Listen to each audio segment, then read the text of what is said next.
I can't fucking believe I'm Madison Square Garden with all you people. I've been in this building many times. I've seen Mark Messier score game-winning goals. Ron Duguay score game-winning goals. Patrick Ewing make big baskets. Too young from a Clyde Frazier. Same building, of course, with Muhammad Ali, Billy Joel, and Frank Sinatra. A building made of champions and all-time greats. But ladies and gentlemen, don't confuse the issue.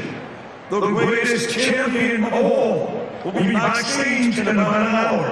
He is the 45th and soon to be 47th President of the United States, the great Donald J. Trump.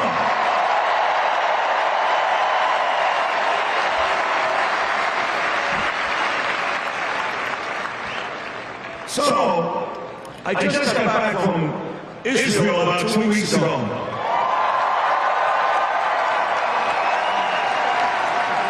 They love Trump in Israel, just they love him. They love him and Bibi, they love them both. I'm in Israel and had the opportunity to break the Yom Kippur fast with Bibi Netanyahu.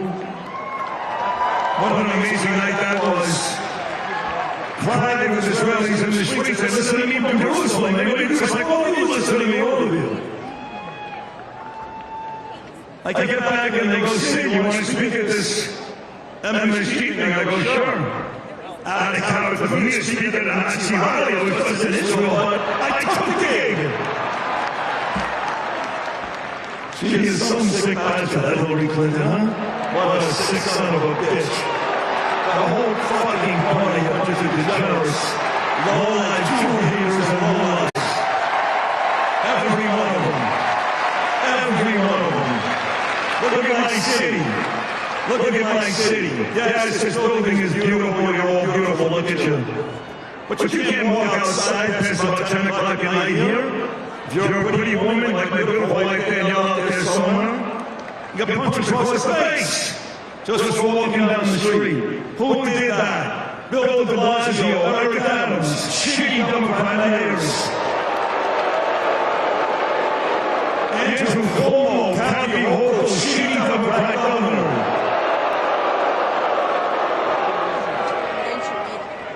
You got homeless and veterans, Americans, sleeping on their own feces on a bench in Central Park. But the fucking illegals, they got whatever they want, don't they? 5-star hotels, cash, probably get Yankee Dodger tickets tomorrow night. That's all about the Democrat rules. Whether it's blue cities, blue states, or a blue administration, there's only one person alive today that can fix all of it. Look at all your signs. He can fix it. You damn right he can fix it. That's President Donald J. Trump.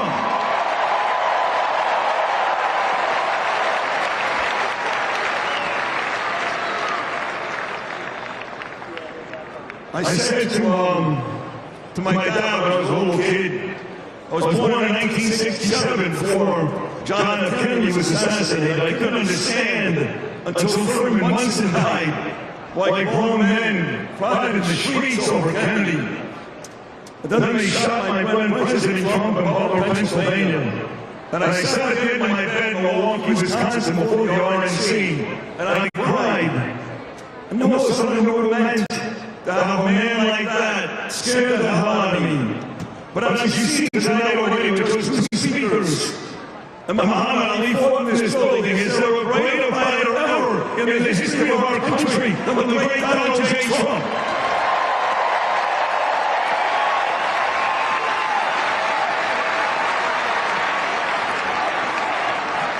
Give me some of that, let's go.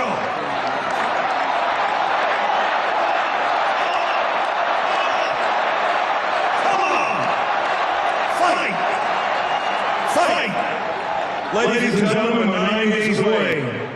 9 days away. It's really very simple. Really very simple. As I wrap this up, I get less time than comedians and painters. I don't know why. 9 days is very simple. You want to get cities like New York, Philadelphia, Los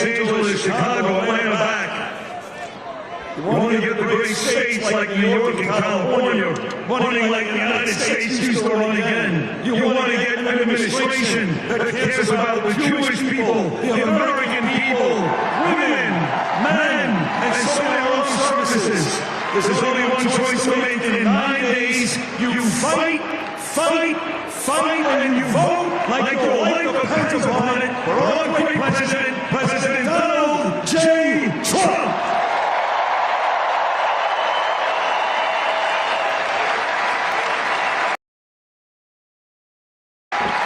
So before this thing is all said and done today, do me a big favor in New York City.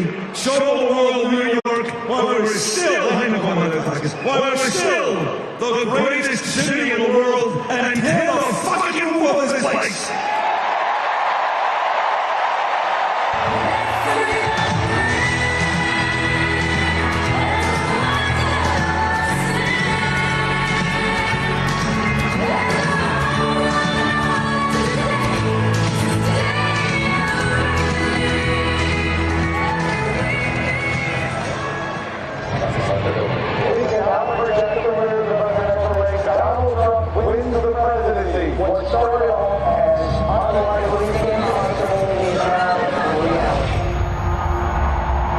I will fight for you with every breath in my body, and I will never, ever let you down.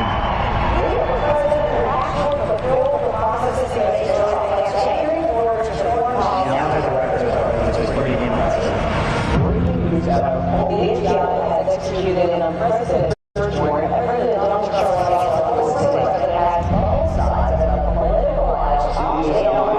The Justice Department has just indicted former President Donald Trump. 7 years. They hated him, they targeted him, they hunted him. I never thought anything like this would happen.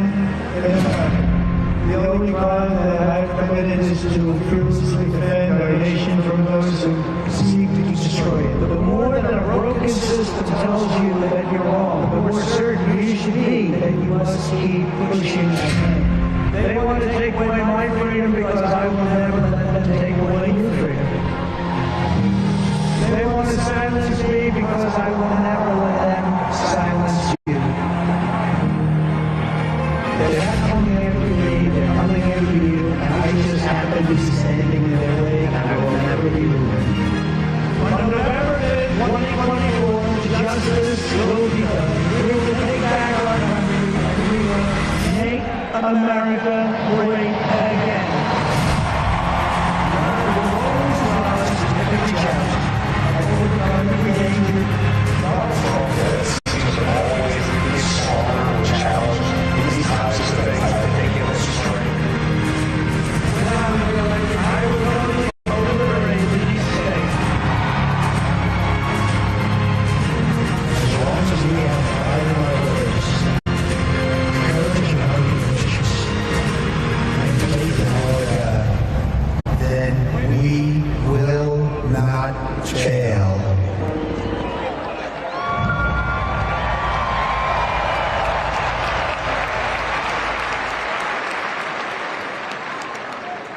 Ladies and gentlemen, please welcome to the stage attorney and senior advisor to President Donald J. Trump, Alina Habba.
swamp creatures.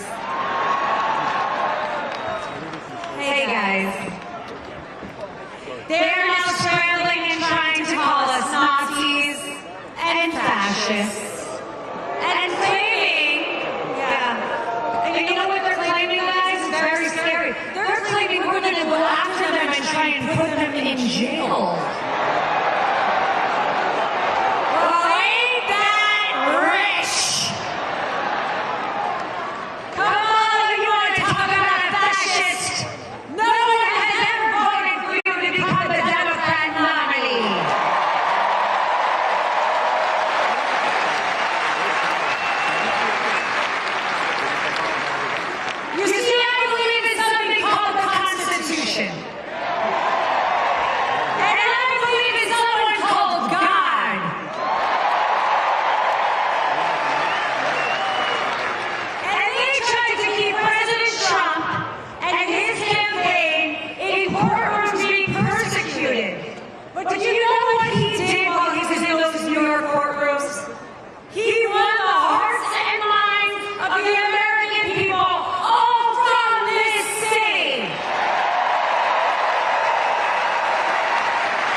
Smart we are. And they want the American people to fall in line like a bunch of sheep. You know what they don't realize, New York? We're gonna be the ones herding sheep out of the White House on November 5th. Because Kamala Harris, you are getting evicted from my president's house.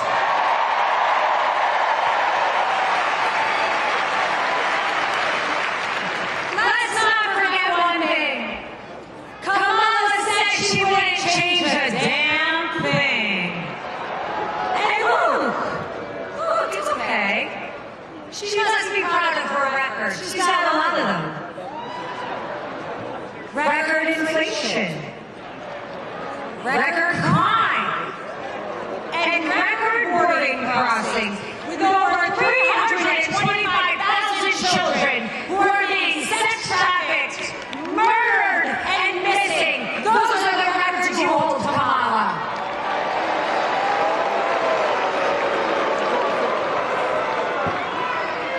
I love my family. I love my family. And that's my family right there. By the way, where's my Trump administrator people? Let's go, Trump. Don't get me started on my boy Tamon Tim. You know, Tim, in the words of your wife, we are ready to turn the page on your indoctrination of our children, your tampons in boys' bathrooms, your deadly fentanyl pouring into our country through our wide-open borders, and your inflation that is crippling hard-working American people. He claims to champion women, yet he pushes policies that undermine women, every single woman here. By the way, they can't even define what the hell a woman is. Get the hell out of here. They think we'll be fooled, that we'll believe their empty promises and be bribed with garbage like loan forgiveness and policies that will cost this country and my children's America trillions of dollars. But we are smarter than that, New York. This is the party of strength, resilience, and a voice that echoes around the world. Our voices cannot be silenced, and this movement will not be stopped. So when Letitia James, Alvin Bragg, Jeff Smith,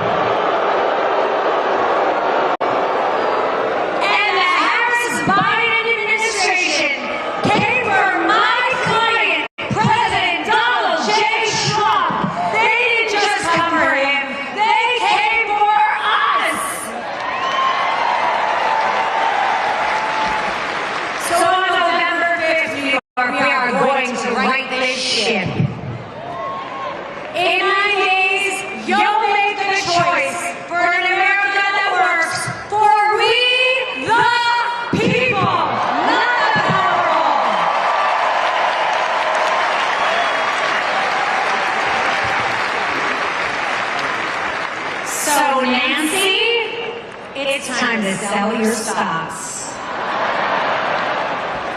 Take the cabal packing.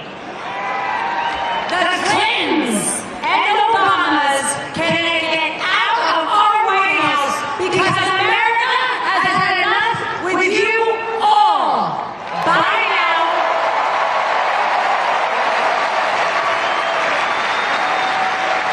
In 9 days, it's your turn to pass a vote for the man who's been in the trenches with you. The man who gets back up every time they try and knock him down. They thought they could break us. They thought they could scare us. They thought they could jail us.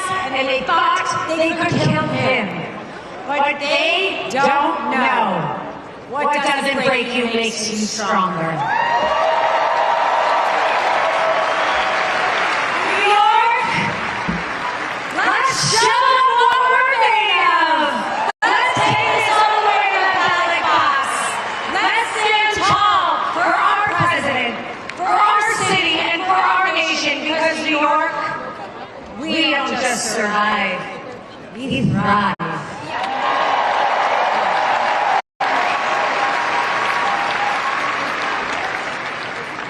And on November 5th, Donald Trump told Kamala one very important thing. You are fired!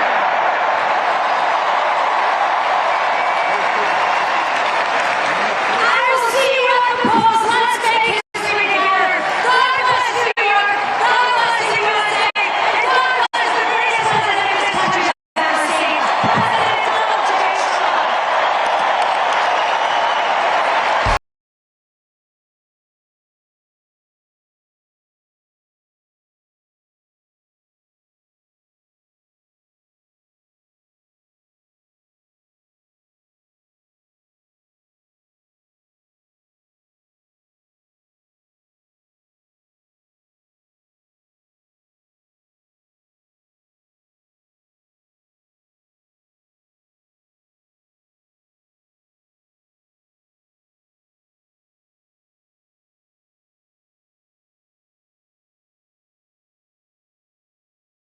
do more border patrol, more assignments. I really know what you said at the end of this. I don't think he knows what he said either. Definitely covered up his cognitive decline. It was a rapid decline.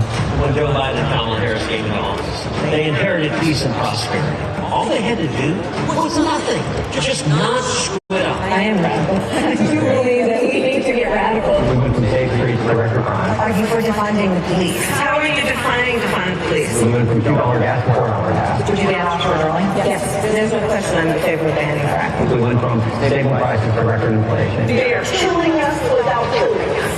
That is called Bidenomics. The very first task that Joe Biden gave Kamala Harris was to be the border czar. Do you guys visit the border? Not today. She's not going to have any border security. I want a number. How many people have you led into this country? Does anybody know? We're in the middle of a war against this country. It is a war between those of us who love the United States of America and a fringe minority who hates this country and what we stand for. We gotta let people know who brought it to us. Great hearing you, President. Trump's policies on the economy would be better for your family. All right, so that is everybody.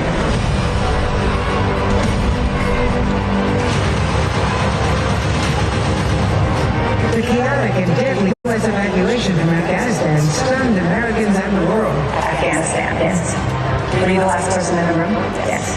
It was because of Kamala Harris's failed leadership why you had people paying off the airplanes. When Putin saw how incompetent we were, he said, wow, I'm now going to go into Ukraine. This is what Russian President Vladimir Putin unleashed on Ukraine. It's almost like they intentionally tried to set the Nazis on fire. Hamas terrorists went door to door, slaughtering anyone they could find. I'll tell you what, it is a safe road. Now we have a very, very dangerous road.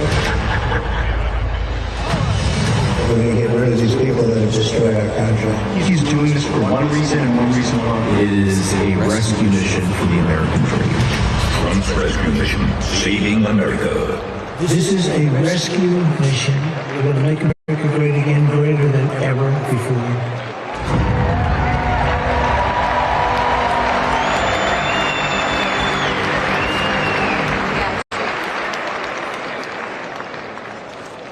Ladies and gentlemen, please welcome to the stage CEO of 10X, Grant Cardone.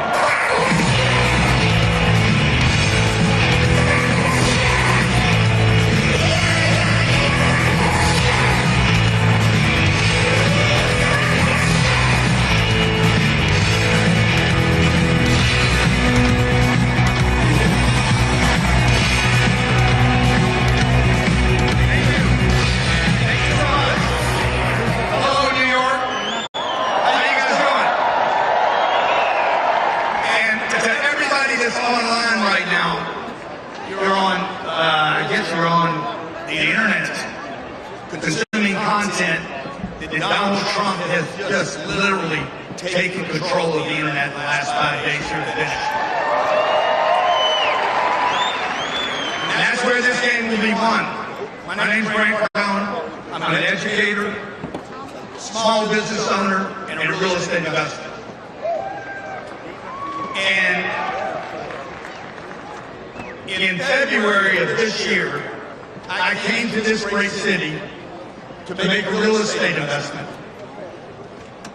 And had to discontinue the deal because of a scumbag liberal judge coming out with a $454 million judgment against Donald Trump. No, it needs to be bigger than that.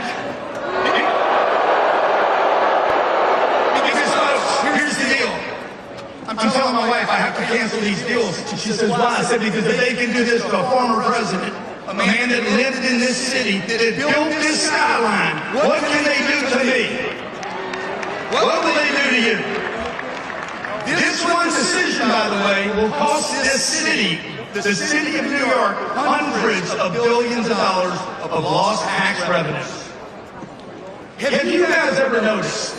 Go to any of these blue Democratic liberal cities, have you noticed that where they go, everything is more expensive? Everything.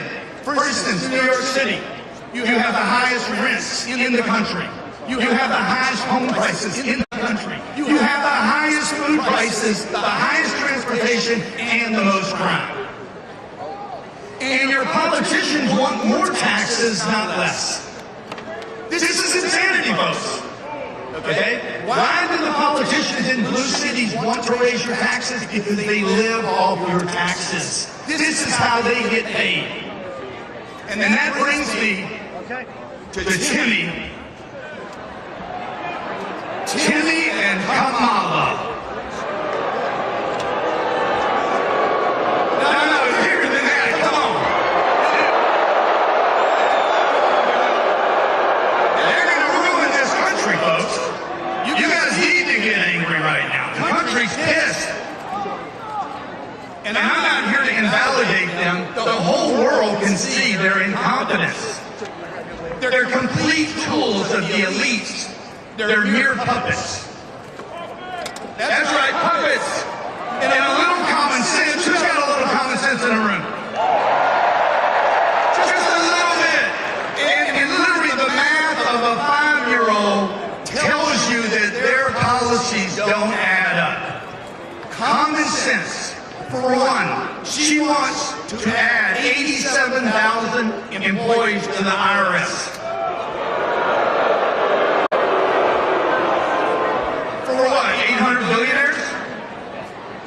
That's 1,000 employees for every billionaire. No, she's here for your pockets, your money, your small business. She's here to audit everybody in this room. She passed a $3 trillion Inflation Reduction Act that created inflation, didn't reduce it. She promised to build 3 million homes in her first year. She's never built one house in her damn lifetime. And at the same time that 20 million homeless people, illegal immigrants, into a country that has a housing shortage. Come on, man. It don't make sense. to get new businesses. She's going to give tax money to fund 20 million new businesses while we have 22 million small business owners in America that are breaking even or losing money. And lastly, the most insane of the insane. She wants to tax unrealized capital gains.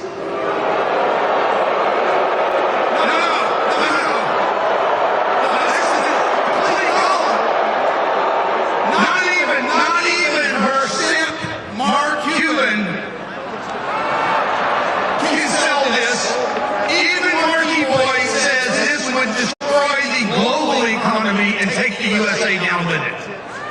Ladies and gentlemen, Kamala Harris is the least qualified candidate to ever run for any political office in American history. She makes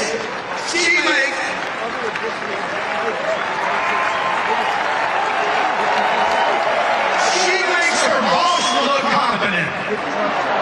She's a fake. I'm not here to validate her. She's a fake, a fraud, she's a pretender. Her and her pimp handlers will destroy our country. They will. They've already crippled the dollar, manufactured inflation, imported a virus, censored your voices, funded transgender surgeries, and made empty promises to the middle class for 50 years.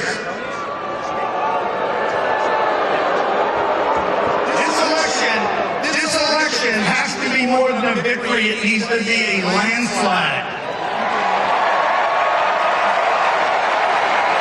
We need to slaughter this other people. We need to bring 100 million votes to Donald Trump.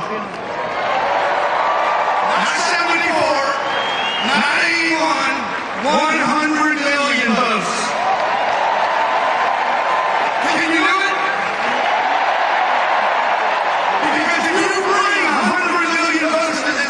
You send this finger to the Elise, and you say, we are done, we are done, we are fed up, we have had enough.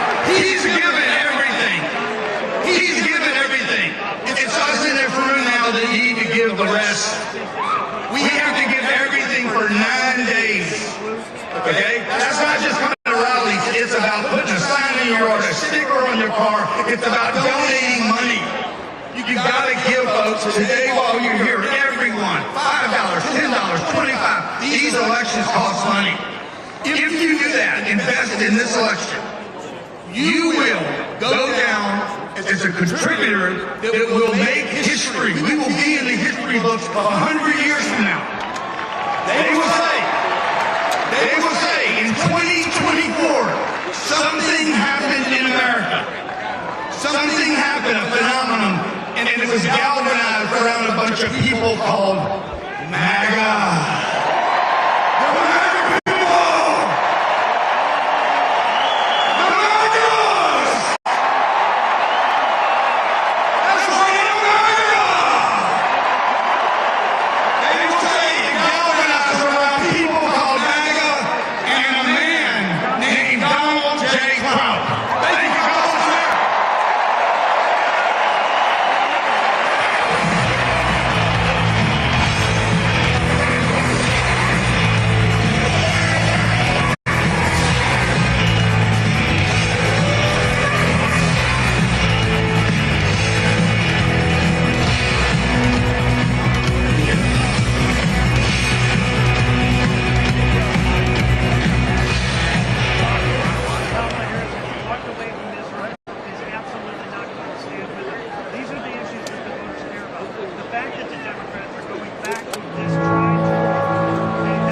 Greatness doesn't discriminate.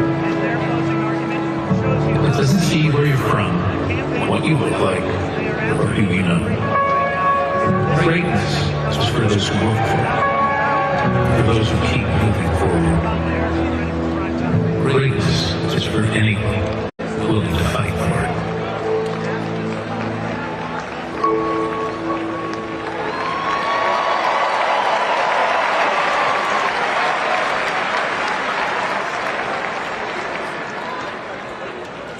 Ladies and gentlemen, please welcome welcome to the stage former acting director of the Domestic Policy Council of the United States, Brook Rollins.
Madison Square Garden Arena, tens of millions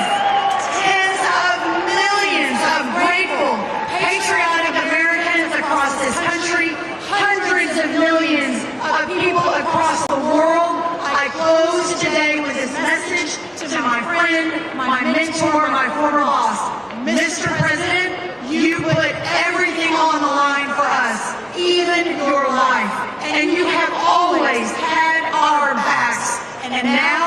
it's our turn, and we will deliver for you, Donald Trump.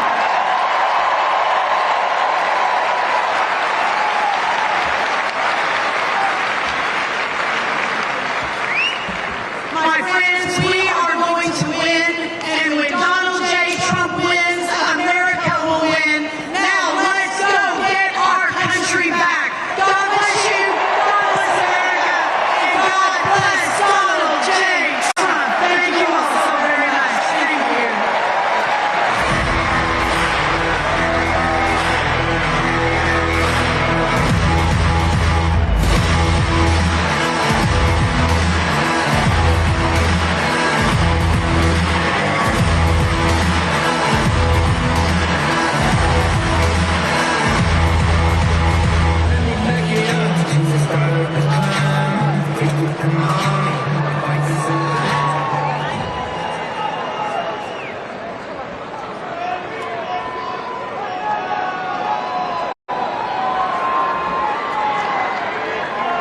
Ladies and gentlemen, please welcome to the stage America's Mayor, Rudy Giuliani.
They would say no, because they said that you got to save that.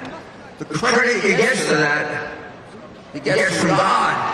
If you make too much of it here, it gets used up.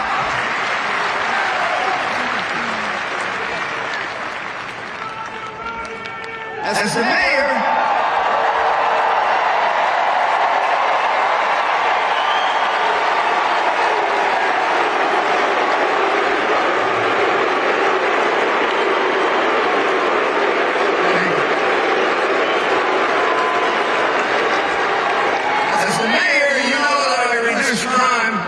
more than any mayor in history. I improved the quality of life in 5 boroughs. I lowered taxes. It was the biggest tax reduction in New York history. Not like Donald Trump's tax reduction, not as big. You know why it was the biggest? It was the only one. I mean, I was only the 3rd Republican mayor in 100 years. And we carried out the biggest welfare-to-work program in the world. We had 1.3 million people on welfare. When I turned over the city to Mike Bloomberg, it was down to 500,000, and almost all of them were working. That word working is an anathema. It frightens Harris. It frightens Biden. It frightens the radical Democrats today. None of these people they're giving money to, they require to work. Because they don't care about them. Because they don't love them. Because what are they? They're votes. Who cares if they don't learn a trade or have a job? We gather here today in the middle of Midtown Manhattan. This is the most iconic venue of venues in the United States. This is where Republicans aren't supposed to come, which is why Donald Trump came here. There's no place in America that the president should be able to come.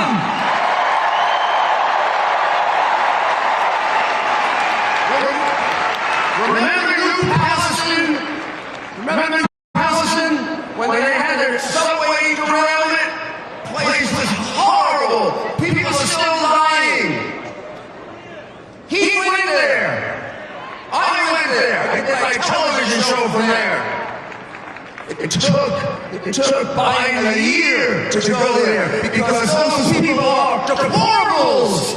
Like you, like me, we're deplorables. We don't count. The Hollywood stars count. The big money counts. 20 minutes from China counts. But we don't count.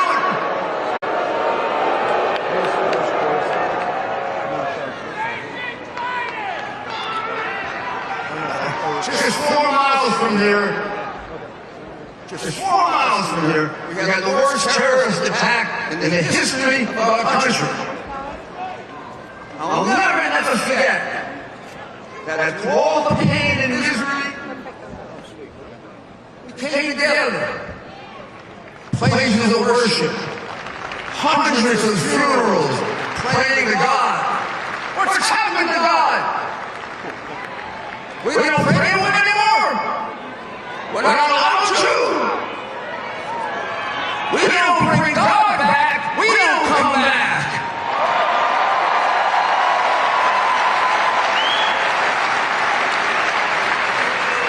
September 11th was our darkest hour. October 7th was Israel's darkest hour. They are our best friend. I worked for Ronald Reagan for 8 years. Ronald Reagan said, we have to be there for Israel always because they are always there for us. Hamas is not there for us. Iran is not there for us. They're going to kill us. And the Palestinians are taught to kill us at 2 years old. They won't let Palestinians in Jordan. They won't let Palestinians in Egypt. And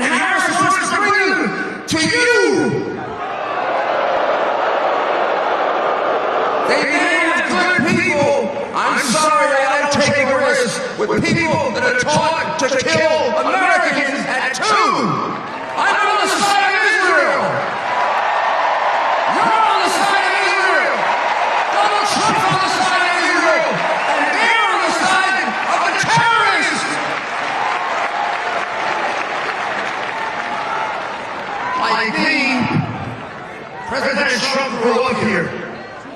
He's a New Yorker.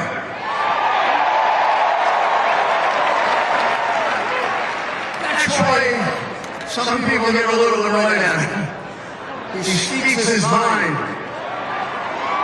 But wouldn't you rather have a president that communicates with you than one who sits in a basement babbling? Or another one who, when asked, why do you want to be president, she says,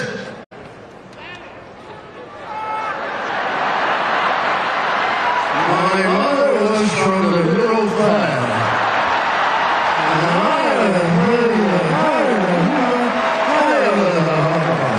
Then CBS puts in something done by a Harvard PhD. I want to be president. Even that was stupid, but then they put it in, but this was in English. In any case, maybe you don't like what Donald Trump says sometimes. Maybe you don't agree with it. But I'll tell you what, you always know what he's thinking. And we need that from a president. He built a great empire here. He built a great real estate empire. He built some of the most iconic buildings in New York. That skyline Monday is beautiful without him. That's enough for a man's lifetime. That's enough. He's built some of the greatest golf courses in the world. He's had and created for himself a privileged life. And here he is, fighting 24 hours a day, twice almost murdered. Twice! And why is he doing it? For you, for me, to save our country.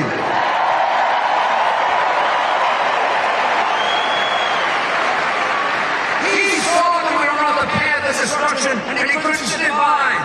He saw that the backbone of America, the people that he grew up with, the laborers that he and his father used to build their business, are people they cared about, people they loved. People say, well, how does this billionaire relate to regular people? Because he is a regular person. His father taught him how to relate to everyone.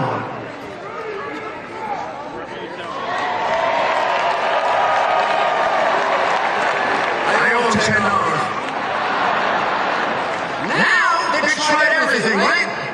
Russian collusion. Wrong conversation with the Ukrainian president. Oh my God, everything possible. Phony cases with perjury, and they committed so many crimes trying to get rid of him. Using a false story to unseat a lawfully elected president. And then they indicted him 4 times. They had to stop. If they indicted him one more time, he'd be elected by acclamation. And now, I don't know. I'm not going to do conspiracy, and I'm not going to do conspiracy. But it's kind of funny that they tried everything else, and now they're trying to kill him. They better not. Try again.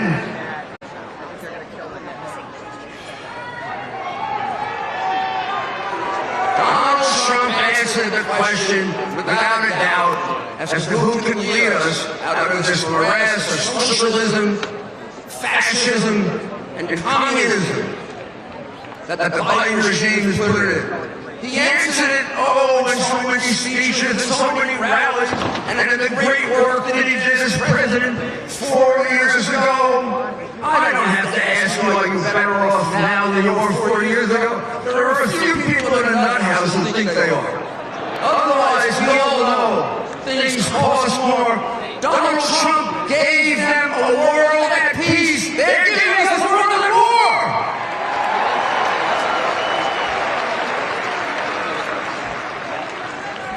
He could have been a great president even if this didn't happen. But on July 13th of this year, after he came this close to death, when he was down on the ground, he couldn't possibly have any idea how bad it was. Within seconds, he got up. Did he run away? Did he hide? Did he crawl? Did he appease the people who might have been attacking him? He stood up and he thought of you and me. The eyes really worried about him. And then when we saw him say, fight, fight, fight, fight, fight, that's the man to lead us back to the America we love.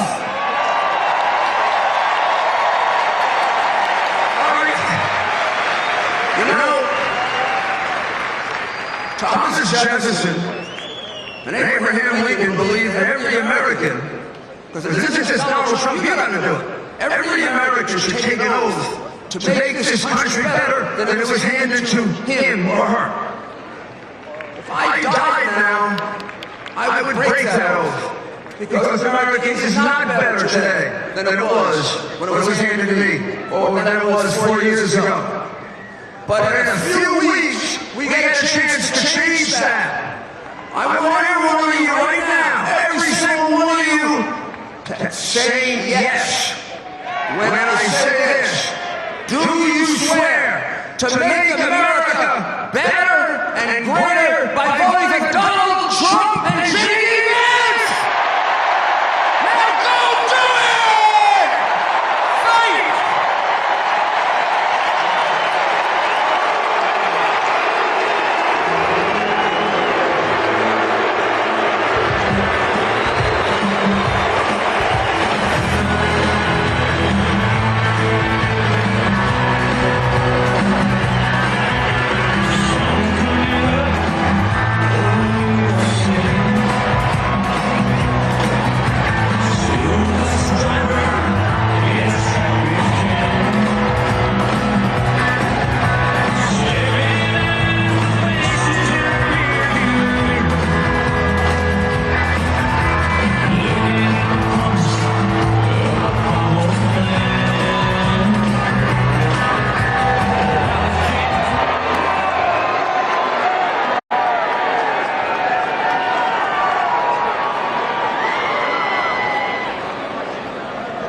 Ladies and gentlemen, please welcome to the stage, founder of Death Row Records, Michael Ario Harris.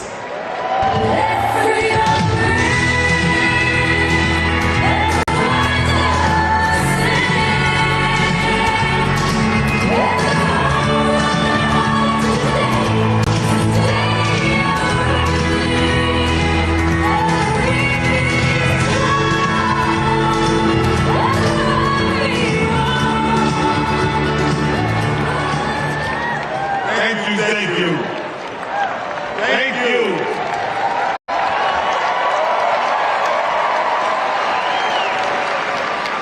Madison Square Garden. I gotta thank God for allowing me to speak in front of you today. And I'll tell you something else. God is great. Can I get a second? And I'll tell you another secret though. If it wasn't for Donald Trump, I wouldn't be standing here today. So I want to thank President Donald Trump for allowing me to stand in front of you here today. It's the biggest story. I'll let you know about it. God spoke to his heart. And Donald Trump signed with his heart my release after 33 years. God spoke to his heart. So I want to do this, so I want to say what I got to say. First thing I want to do is speak to this elephant in the room. Our nation has had a complex history with racism and sexism. And we can all agree that we got to do a little work there. But that's not what we're here to talk about today. What we're here to talk about is our similarities that unite us.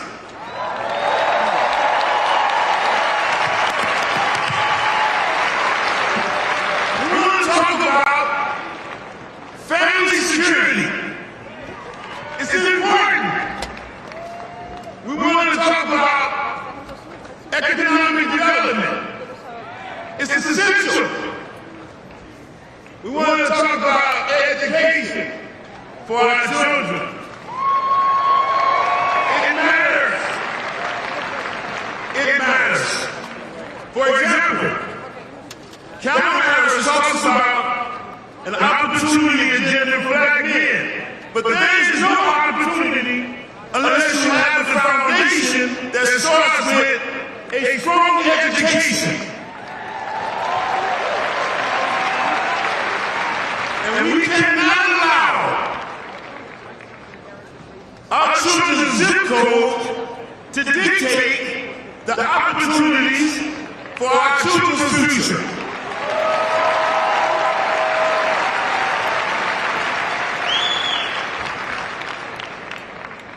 School choice is like the First Amendment of an opportunity agenda.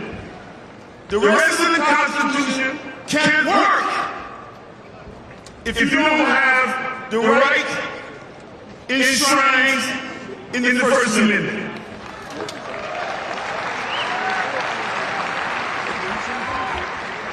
That is why we created Community First, to promote economic self-sufficiency, to increase access to capital, to expand educational opportunities.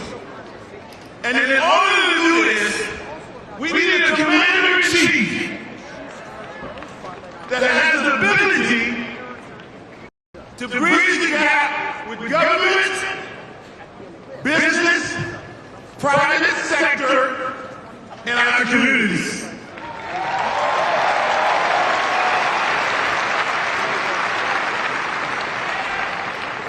Maybe I didn't mention, I'm the founder of Community First.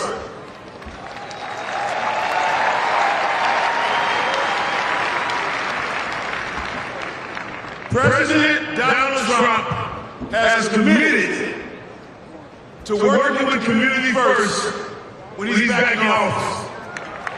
And in case you didn't know, Community First is you, and the people that look like me.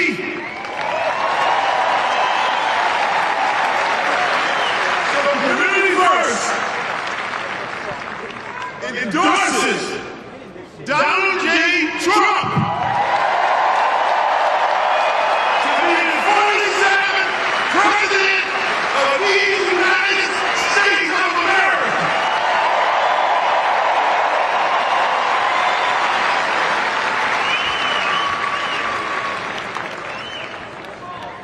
Opportunity and dignity for all.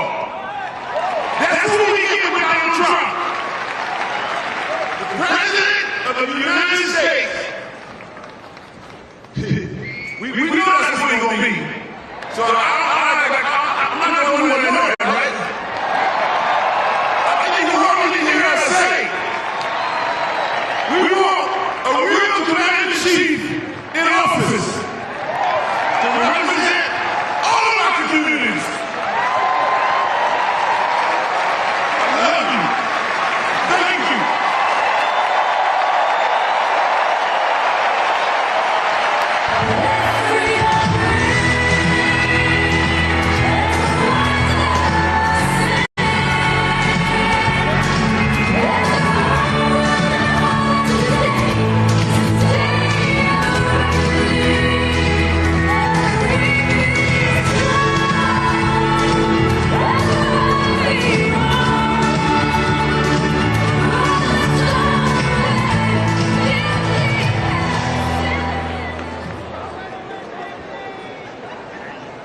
Ladies and gentlemen, please welcome to the stage CEO of the Right for America PAC, Sergio Gor.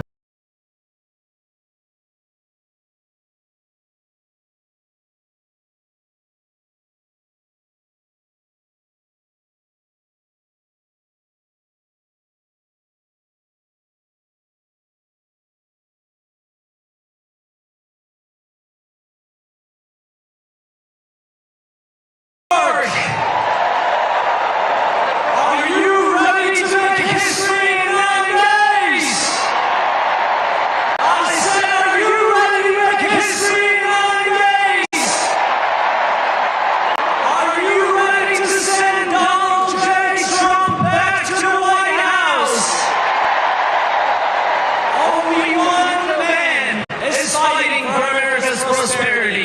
Only one man is fighting for America's security. Only one man is fighting for you. Will you join the fight? Fight! Fight! With only 9 days left, it is so important for you to vote. It is so important that you drag every like-minded family and friend. Grab your grandma, grab your brother, grab your sister, your neighbor, and drag them to the polls. You are part of the greatest comeback story in history, because one man has refused to back down. In the last 4 years, we have witnessed the destruction of this once great nation. We have seen countless criminals cross our borders. We have seen our economy crippled. Prices are out of control. Ask yourself, are you better off today than you were 4 years ago? Ask yourself, can you afford 4 more years of Kamala Harris? America, we have a solution for you. We must send Donald Trump back to the White House. President Trump has reshaped our party into the party of the working class, a party which values prosperity and security, a party which doesn't want new wars and faraway lands. Kamala Harris today is crisscrossing the country with Liz Cheney. Well, we have a message for you. You can keep Liz Cheney and for that matter, Dick Cheney too. I am so honored to be with all of you tonight as we work to push President Trump over the finish line. You and I are witnessing the greatest movement in American history. A movement that will be remembered for generations. A movement that will be remembered long after we are gone. Nothing will stop Donald Trump. He's been indicted more than Al Capone. They have tried to imprison him, bankrupt him, and even kill him. Well, it didn't work because he will never stop fighting for you. There is nothing that can stop the America First movement or the man who started it all, the 45th and soon 47th president, my friend Donald J. Trump.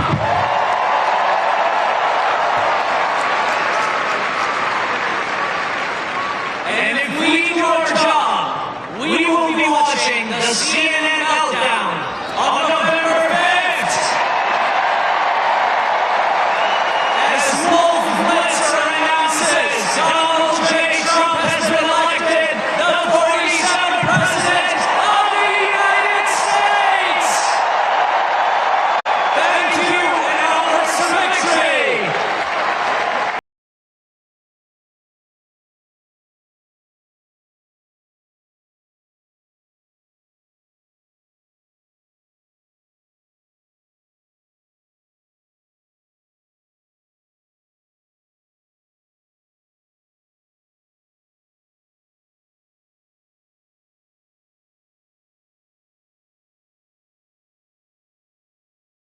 Please welcome to the stage, David Rem.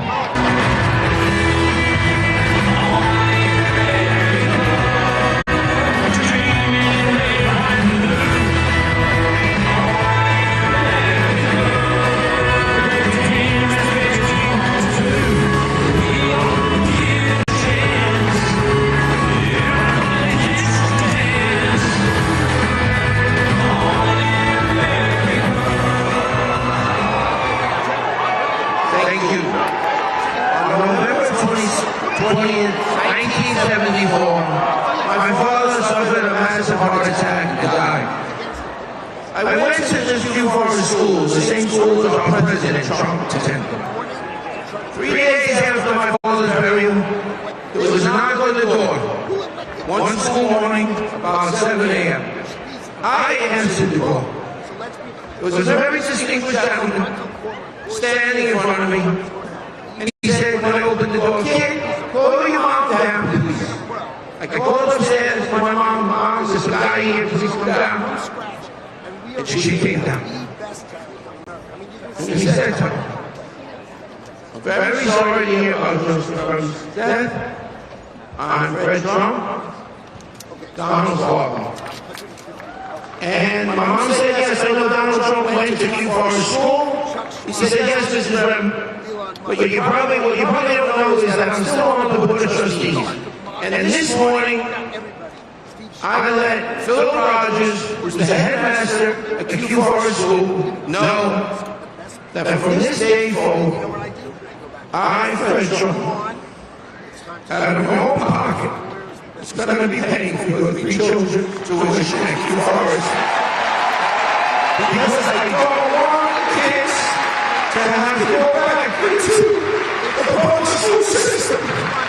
Now, who would do that except President Trump's father? And the fruit doesn't fall far from the tree.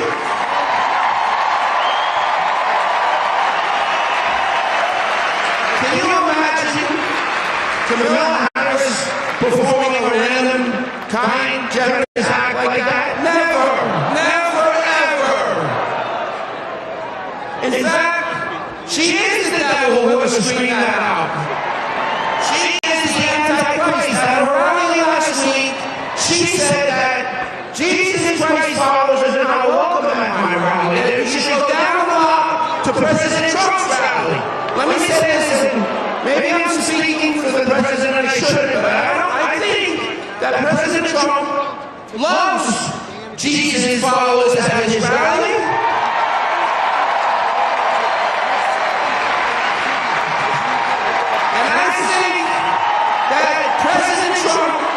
And what he has experienced knows that Jesus Christ is King.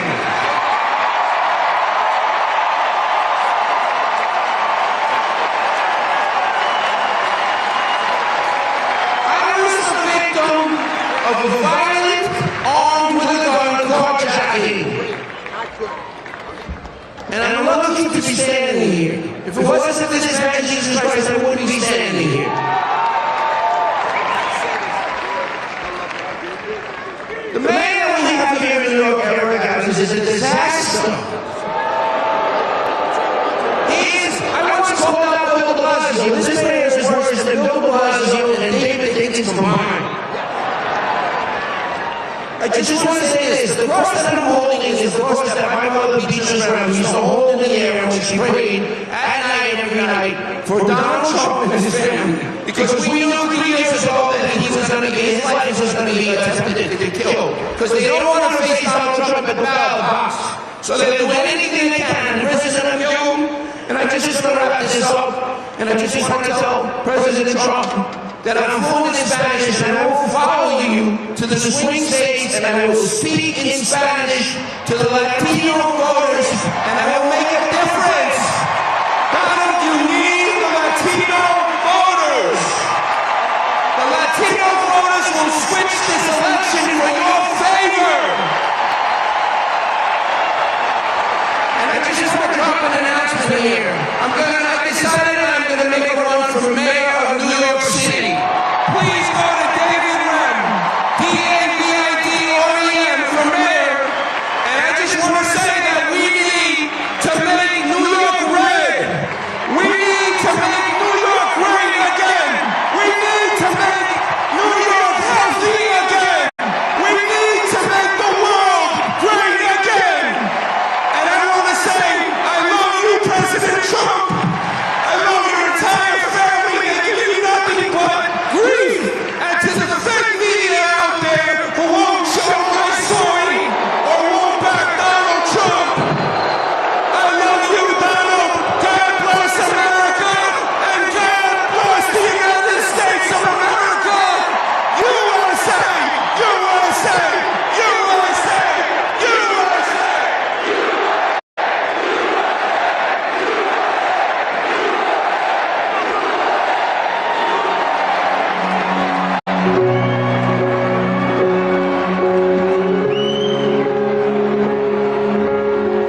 stage former White House Deputy Chief of Staff, Dan Scavino.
I joined with him in 2015 when we started running for the presidency.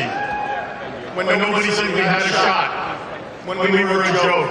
We were polling at 1%. Then he won the presidency. I went to the White House with him for 4 years. It was an incredible journey. The president always behind the scenes will tell us. Trump will know what I'm saying here. Sometimes on the plane or in the office they'll say, you are also lucky I took you on this journey. In good times and bad. Yes, Mr. President. We are so honored to be on this journey. And you know what? You're damn straight I'm honored to be on this journey through the good times and the bad, the right, and to fight for this country in which we all believe in. Hey, Hillary Clinton! She has some nice things to say about this rally today in Madison Square Garden. Take a look, Hillary! USA! USA! USA!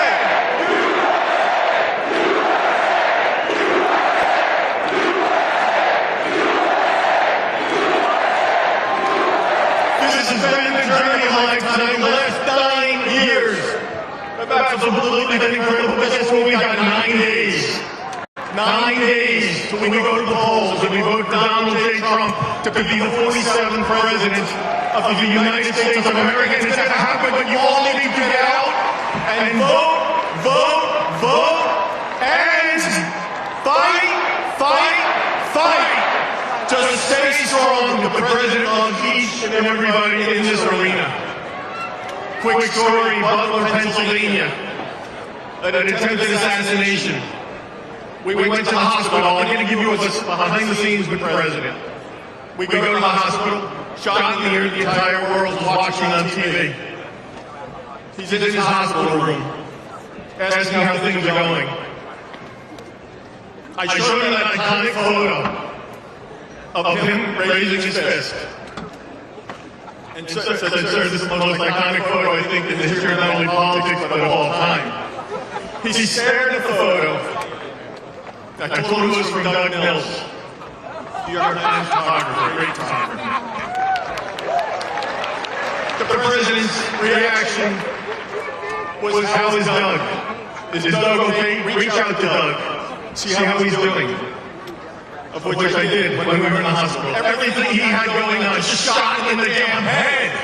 And the guy's there and concerned about how Doug is doing, how his team is doing that's with him at Team Trump.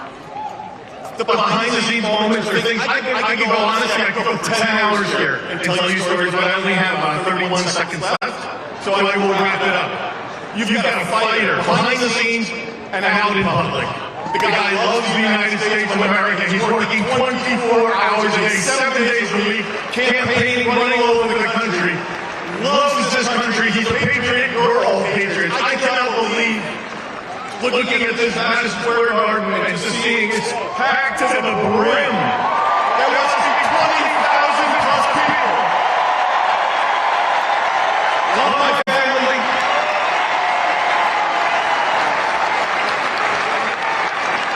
Just do me a favor, go to TrumpForce47.com, check it out. Okay, get on there. Get out and vote, please. We gotta win. We've gotta win. We are going to win. We are going to have Donald J. Trump as the 47th president of the United States of America. If you all go out and vote, and fight!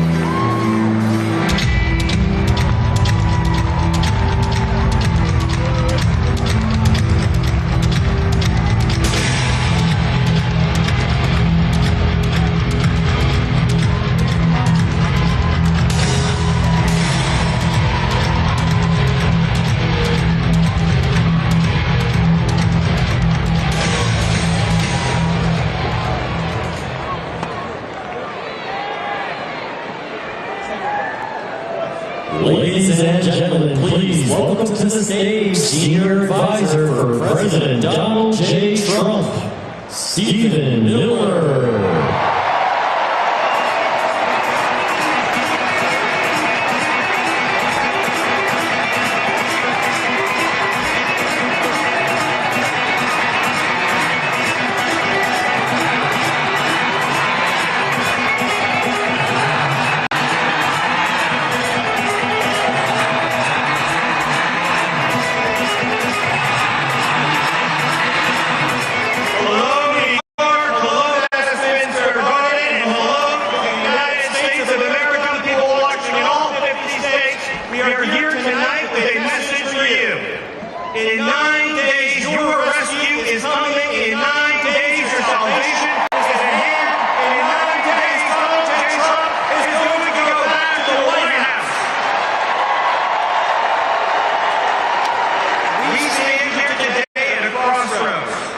in the history of this nation, in the history of our civilization. This is a choice between betrayal and renewal, between self-destruction and salvation, between the failure of America or the triumph of America. I want you to think for a minute about the decades of abuse that has been heaped upon the good people of this nation. Their jobs looted and stolen from them and shipped to Mexico, Asia, and foreign countries. The lives of their loved ones ripped away from them by illegal aliens, criminal gangs, and thugs who don't belong in this country. A political system that punishes hard-working citizens, oppresses them at every turn, takes away the right to free speech, the right to political expression, the right to fundamental safety in their own country. One man dared to step forward 9 years ago and say, enough, no more, America gets its future back. And what happened next? What happened after he stepped down that escalator 9 years ago? The system he was fighting, tried to do everything in its power to stop him, to take away your voice, to take away your vote, to take away your right to have your own country.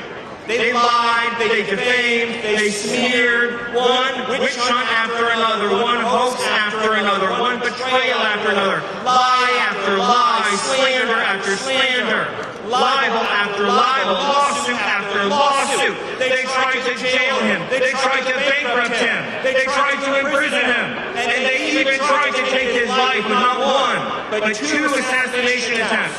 Let me ask you, when his life was on the line, did he falter, did he waver, did he yield, did he surrender, did he hesitate, did he back down, did he get one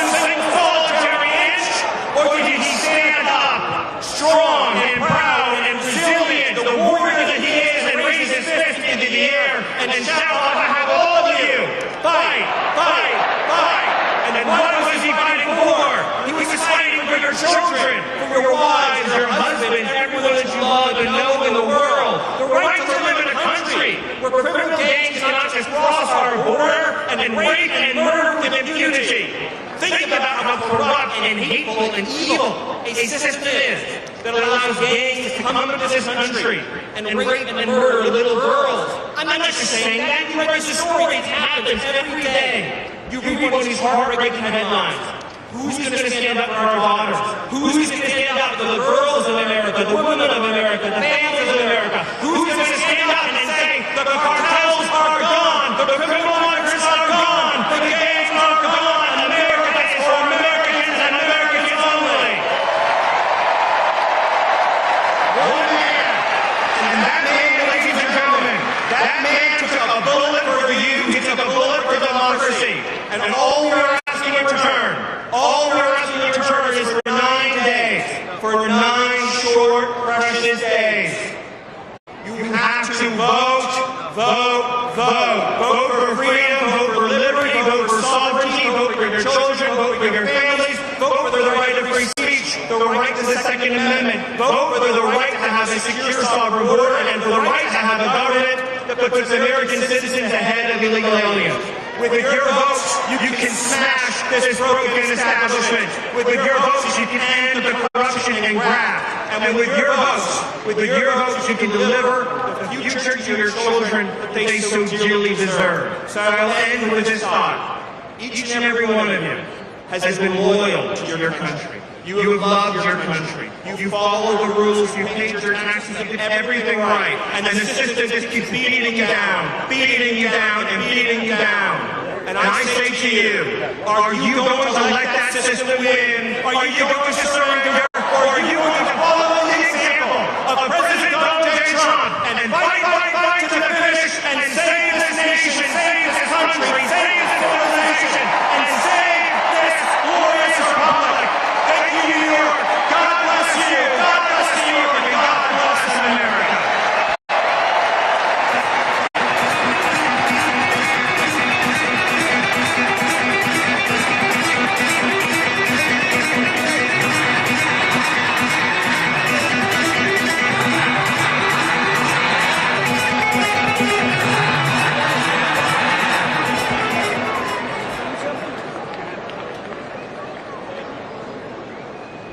Ladies and gentlemen, please welcome to the stage the founder of the Witkoff Group, Steve Witkoff.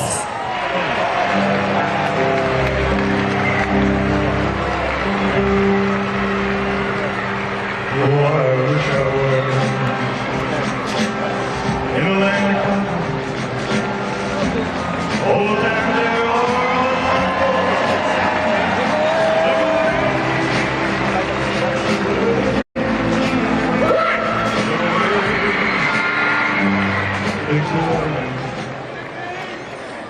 How good of a song is that?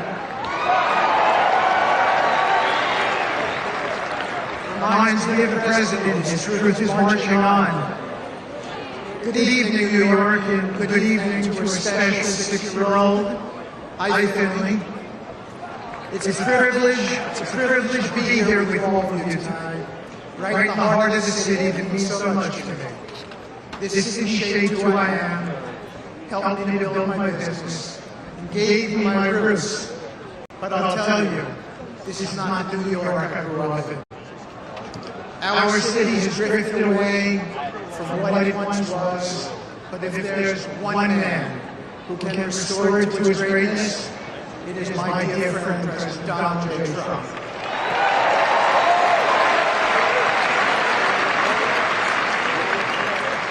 I've known the president for over 30 years, not just as a leader, but as a friend. When I talk about him, I talk about someone with incredible compassion and humility.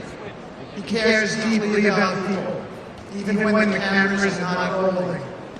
His kindness is quiet but genuine, and it's a side of him the media rarely shows. It's unfortunate that a man who has done so much for so many has been painted in such an unfair light. Accusations of extremism, they couldn't be further from the truth. President Trump is not just a man of vision and leadership, he's a man of faith.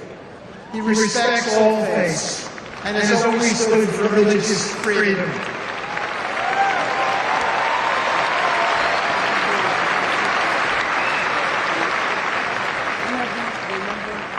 His unabiding belief in the value of every individual is grounded in his respect for God and country. President Trump embraces freedom and fights for the rights of all Americans. Despite facing constant opposition, he has persevered. He's been targeted with lawsuits and accusations, yet he's never wavered in his commitment to the American people. I know he'll fight for each and every one of you, as he's always fought for me. That's the kind of leader we need.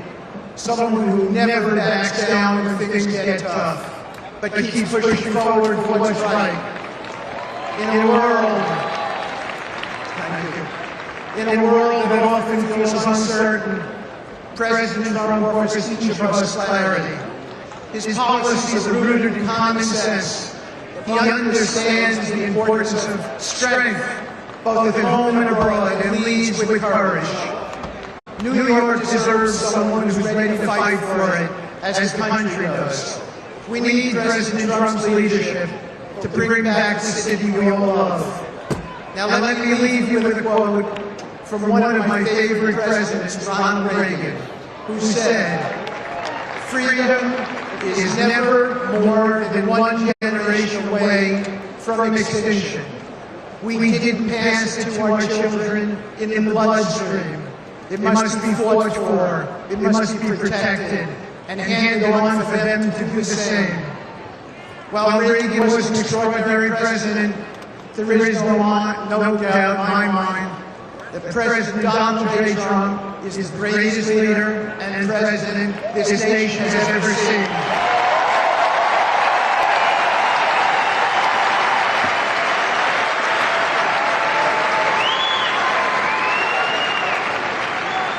President Trump understands that the fight for freedom is never over.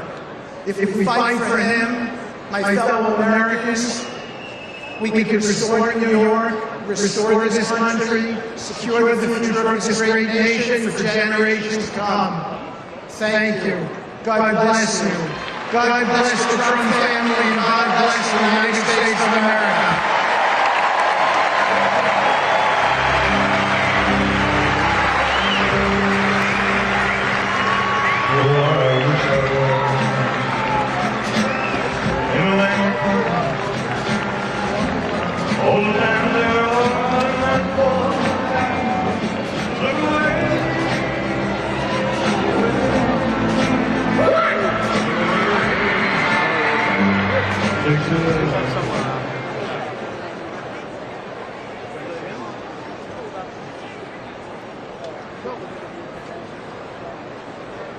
Ladies and gentlemen, please welcome to the stage Congressman Byron Donalds.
This is one special to me. I was born in Brooklyn, New York.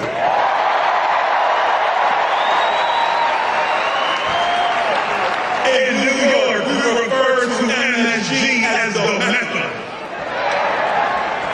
We refer to to it as the center of entertainment. And in 9 days, it's going to be the launch point for the center of making Donald Trump the 47th president of the United States.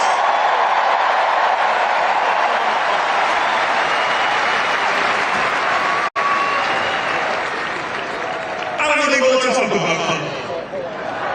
Why? Why would we waste our time?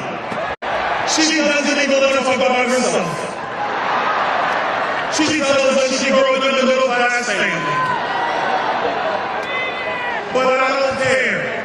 Because it's families today in New York, in Chicago, in Philadelphia, in Milwaukee, in Phoenix, they are struggling because of Kamala Harris. And they're saying the same thing we're saying. We had enough. We need Donald Trump back.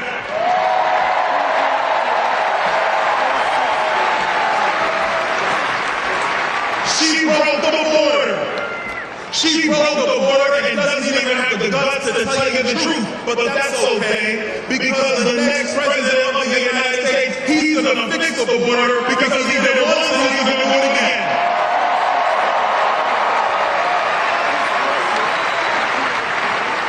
She unleashed the massive inflation that has made it harder for every working family in our country. If she was around when I was a kid, it would have devastated my mom, who still lives in Brooklyn. Hi, my mom.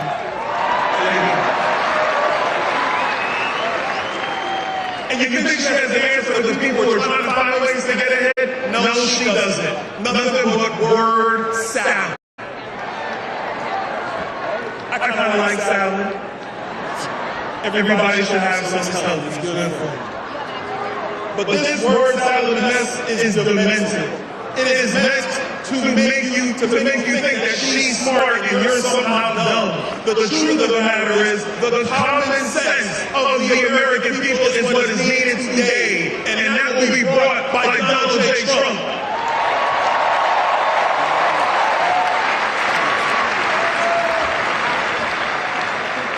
Then you look around the world.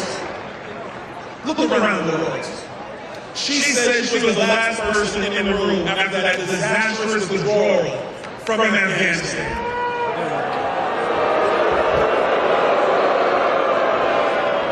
You know, that withdrawal is seared into my mind. I remember watching Afghans hold onto the sides of airplanes to escape the Taliban. And as I'm watching this, the one thing I know is that if Donald Trump was president, that never would have happened. Never would have happened. But I have a special message for everybody around the world, especially those who want to find themselves getting into the business of other people or messing with our greatest ally in Israel. Donald Trump is going to stand by Israel 100% of the way.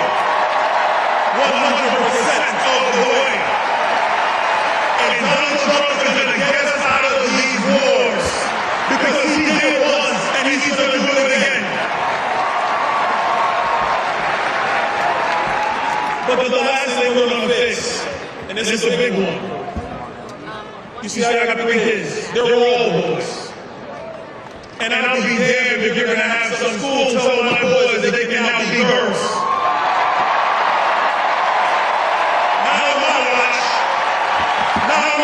Donald Trump, I can promise you that. We're going to have common sense in America again under Donald Trump. We're going to get men out of women's sports under Donald Trump.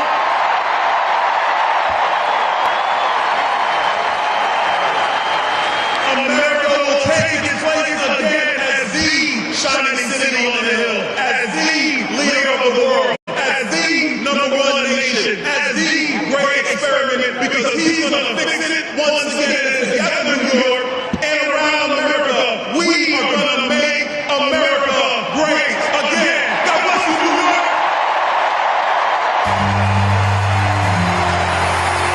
God bless America. Let's go win. Let's go win.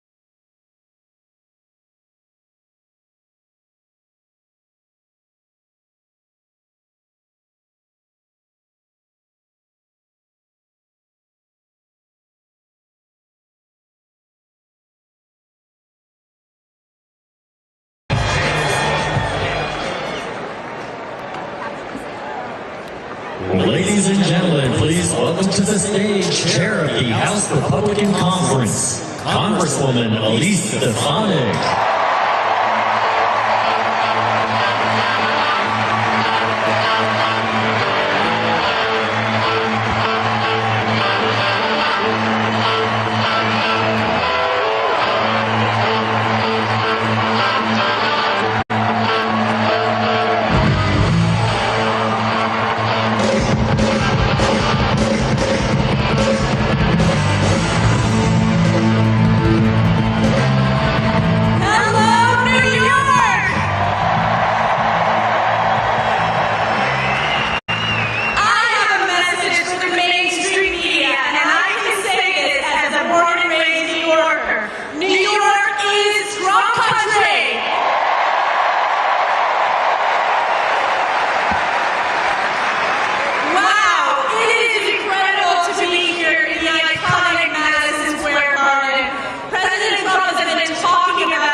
He brought us the most secure border in our nation's history. He brought us the strongest economy. He proudly supports our law enforcement, and he has and always will stand with Israel.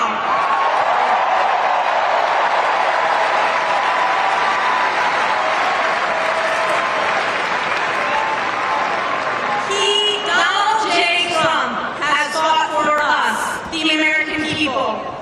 Whether it was fighting against the sham impeachment, which I was a proud member of President Trump's impeachment defense team,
Ladies and gentlemen, please welcome to the stage Speaker of the U.S. House of Representatives, Mike Johnson.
I'll just leave you with this thought. We're not in a battle this time just between two different political parties. It's much deeper than that. There's something much more fundamental going on.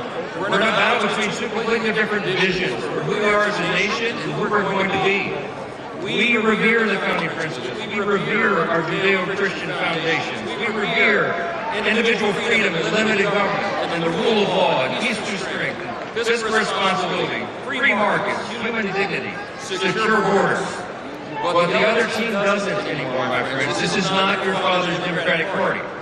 They are now full on Marxism and socialism.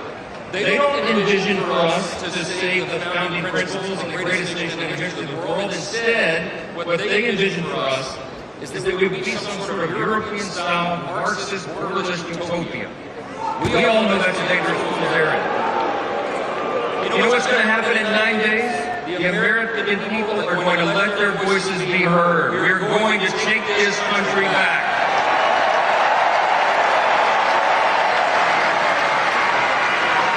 We're going to restore the foundations, and we are truly going to make America great again. Thank you so much. God bless you. God bless the United States of America.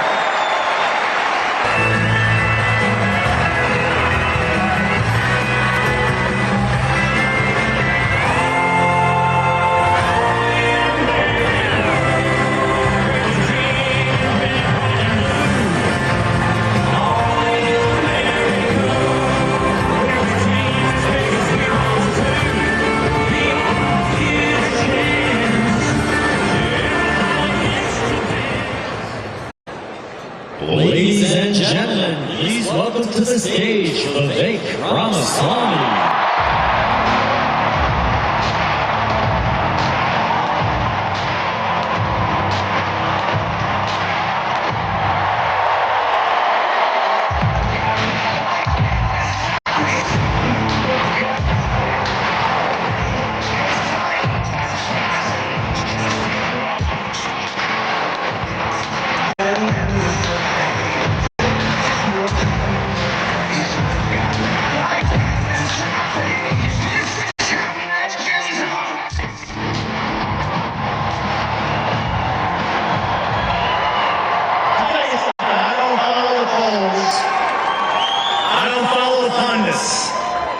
But I follow the energy. And this does not feel like second place energy in here tonight. I had a friend of mine, smart guy, he's a billionaire, texted me this morning. And he said, why the hell are you guys wasting your time in New York City instead of going to a swing state? You know what I told him? I said, welcome to 2024, New York is a swing state.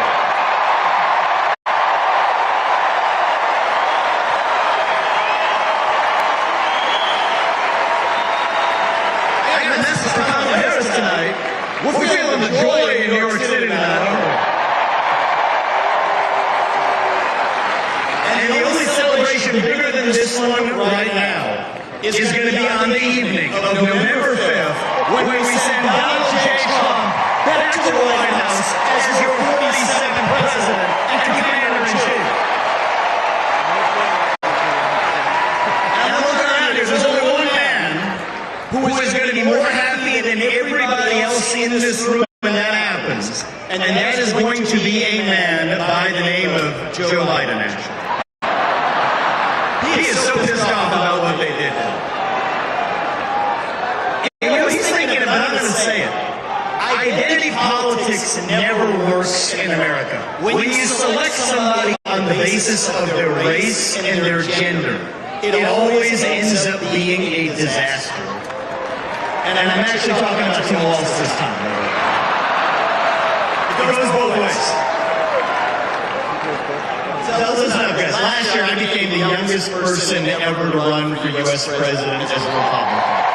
Thank you. I appreciate that. And I'll tell you something about my generation. We are lost. We are hungry to be part of something bigger than ourselves. Yet we can't even answer what it means to be an American today. We're in the middle of a national identity crisis. Faith in God, patriotism, hard work, family.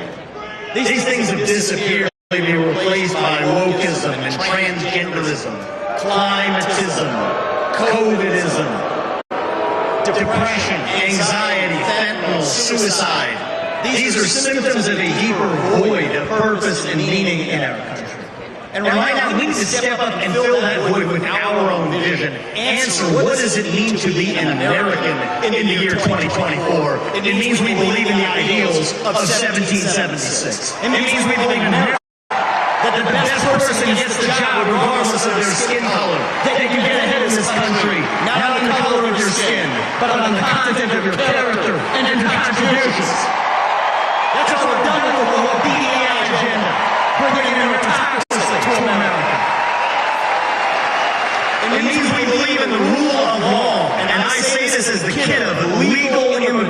this country.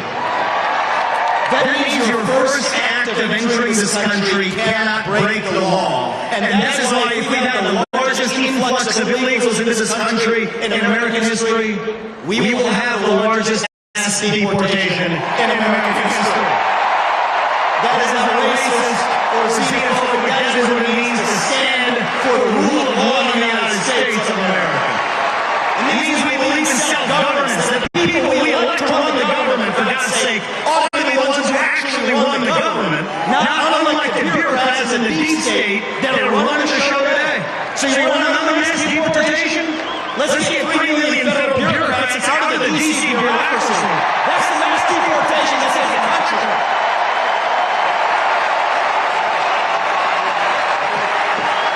What does it mean to be American? It means we have elections we can trust and believe in, and that means single-day voting on election day as a national holiday with paper ballots and government-issued ID to match the voter file. That's how we save the country after we win it this time by voting over. These are not black ideas or white ideas. They are American ideals that set this country into motion. We're in a war to revive them, and right now we need the commander-in-chief who will lead us to victory. That is your next president, Donald J. Trump. If you want to seal the border, vote Trump. If you want to restore law and order in this country, vote Trump. If you want a good economy in this country, vote Trump. If you want to revive national pride in this country, vote Trump. If you want to stay out of World War III in this country, vote Trump. If you want to make America great again, vote Trump. I'd like to give you one more reason to vote Trump, and it's this one the media in the back, they won't talk about this. But they know it to be true. Donald Trump is actually the president who will unite this country, actually. We don't talk about that enough. America First includes all Americans, regardless of their race, their gender, or their sexual orientation. Our message to black Americans tonight is this. We want you, what we want for every American. Safe neighborhoods, good jobs, clean streets. A country where you are judged based on the content of your character, not the color of your skin or your political beliefs. That's the America we know. Our message to gay Americans tonight is this. You're free to marry who you want if you want without the government standing in your way. But that doesn't mean that boys get to compete with girls in girls' sports, or you get genital mutilation and chemical castration on our children. Our message to every legal immigrant in this country is this. You're like my parents. But our message to every illegal immigrant, if you came legally, you get the same American dream that everybody else does. Work hard, get ahead, make contributions to this country, love the nation, and that's our message to legal immigrants. But our message to every illegal immigrant is also this. We will return you to your country of origin. Not because you're all bad people, but because you broke the law, and the United States of America is founded on the rule of law. Our message to my generation, millennials, is this. You were sold a false bill of goods. You were told you become a gender studies major in California. Somehow that gets you a head start on the American dream. When it hasn't worked out that way, dead on your shoulders, the Iraq and Afghanistan wars. Yes, it's true you were lied to. But we can't just be cynical about our country because this is still the last best hope that we have in the free world. And our message to Gen Z is this. You're going to be the generation that saves the country. You want to be a rebel, 18 years old, stand up on your college campus and call yourself a conservative. Be proud of it. Say you want to get married and have kids. Raise a family and have a good job. That's how we win in America. We don't have to be this nation in decline. We are still on our way up. We're still that country where we will look our children in the eye and mean it when we tell them, you get ahead in the United States through your own hard work, your own commitment, your own dedication, and then you know what? You are free to speak your mind at every step of the way. That is the American dream. That is what we are wanting to.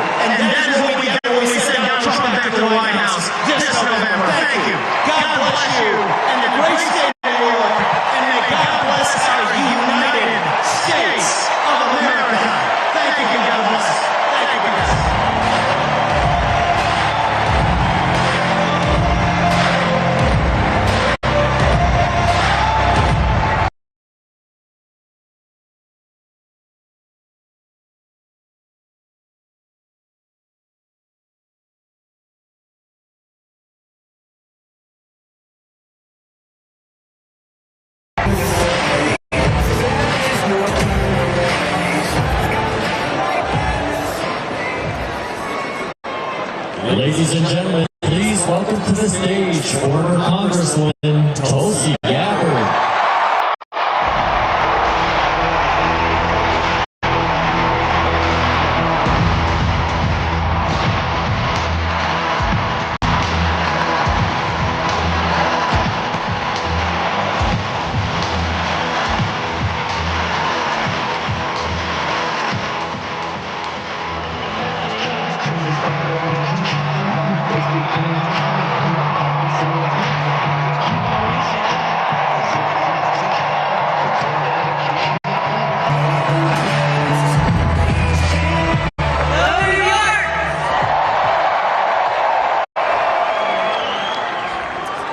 Join me as I say these words. We hold these truths to be self-evident, that all men are created equal, and that we are endowed by our Creator with certain unalienable rights, that among these are life, liberty, and the pursuit of happiness.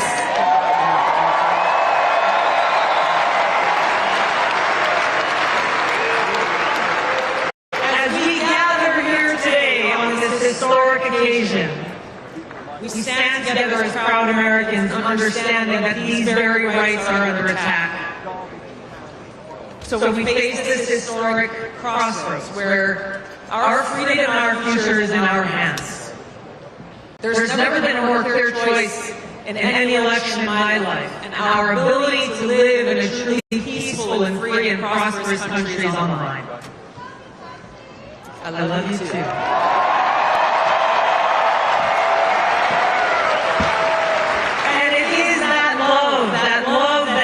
Together here today, that love for freedom, that love for our country, love for each other as fellow Americans, as children of God, that compels us to take action to save our country and defend our freedom.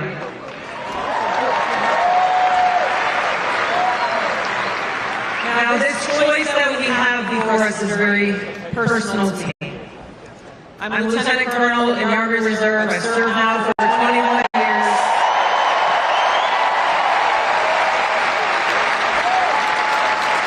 I've deployed to different war zones 3 times over that period, and I've seen the cost of war. For my brothers and sisters who paid the ultimate price, I carry their memories and their sacrifice in my heart every day. So this choice that we have before us as Americans is critical. It's important to us. It's important to those of us who serve, who have volunteered to put our lives on the line for the safety, security, and freedom of our country and our people, and it's critical to all of us. Here is the choice that we have. A vote for Kamala Harris is a vote for Dick Cheney, and it's a vote for war, more war, like in World War III and nuclear war. A vote for Donald Trump is a vote for a man who wants to end wars, not start them, and who has demonstrated already that he has the courage and strength to stand up and fight for peace.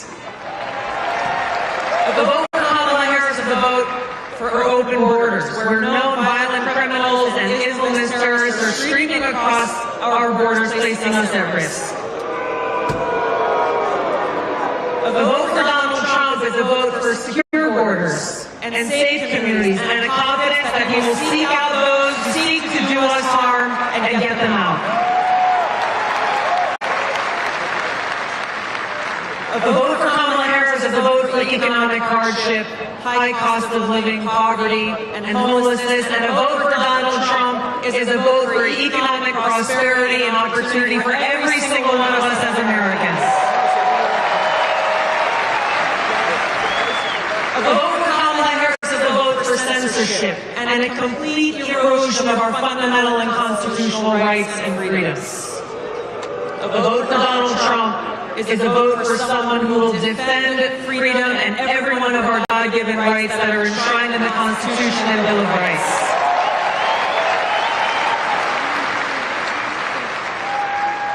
So the choice is ours.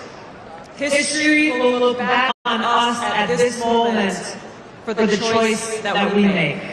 Did we choose war or peace? Did we choose poverty or prosperity? Did we choose censorship or freedom?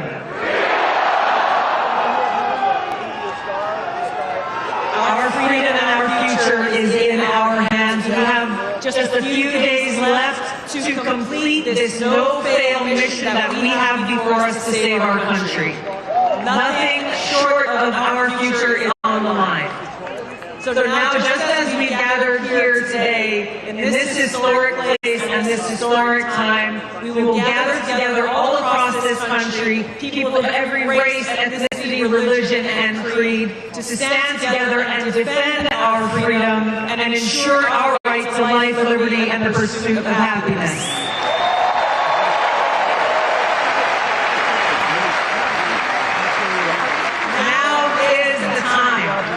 For us to send Donald Trump back to the White House to be the 47th President of the United States, where we can stand together and make America great again. Thank you so much. Let's get it done. Aloha.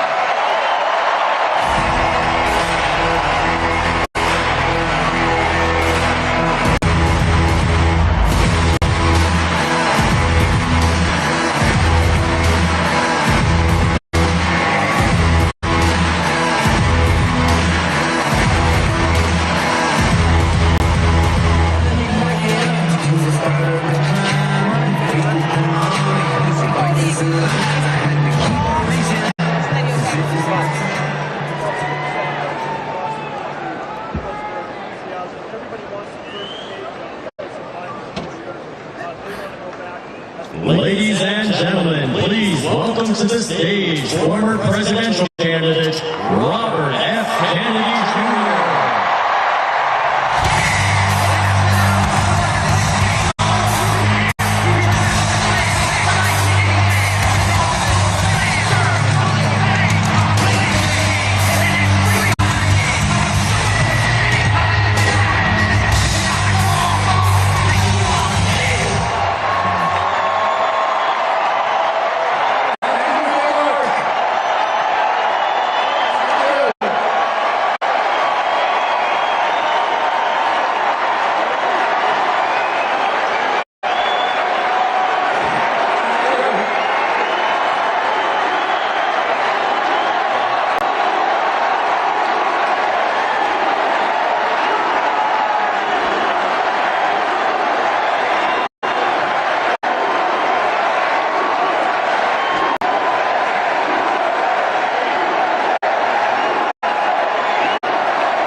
Censorship, surveillance, that stood up to the CIA, to the military industrial complex. And it was the party that wanted to protect public health and women's sports. My uncle, Ted Kennedy, wrote Title IX, which protected women's sports in college.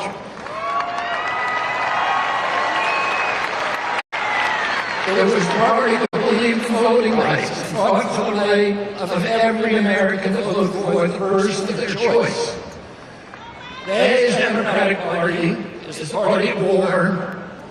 It's the party of the CIA. You had Kamala Harris in a speech at the Democratic Convention that was written by neocons, with belligerent, audacious, that talked about the domination of the world by the United States through our weapons of war. It's the party today that wants to divide Americans. It's the party that is dismantling women's sports, letting men play women's sports.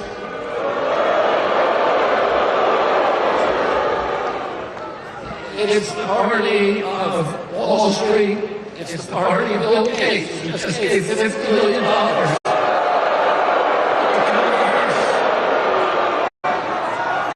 It's the party. And the Harris campaign is very proud that it received the endorsement of 50 former CIA agents and officers. And then John Bolton, and Dick Cheney.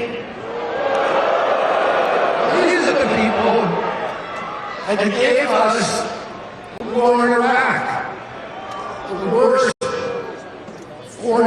foreign policy catastrophe that's ever happened to this country. These are the people that gave us the Patriot Act, that launched the surveillance state. These are the people that are trying to undermine voting rights in this country by weaponizing federal agencies against political candidates, including me, Donald Trump, and all other political candidates. You can't win an election. And instead of bringing in a candidate who wins the primaries, abolish the primaries, and then pick two candidates, anoint them without receiving votes. We don't even know how Kamala Harris received the nomination.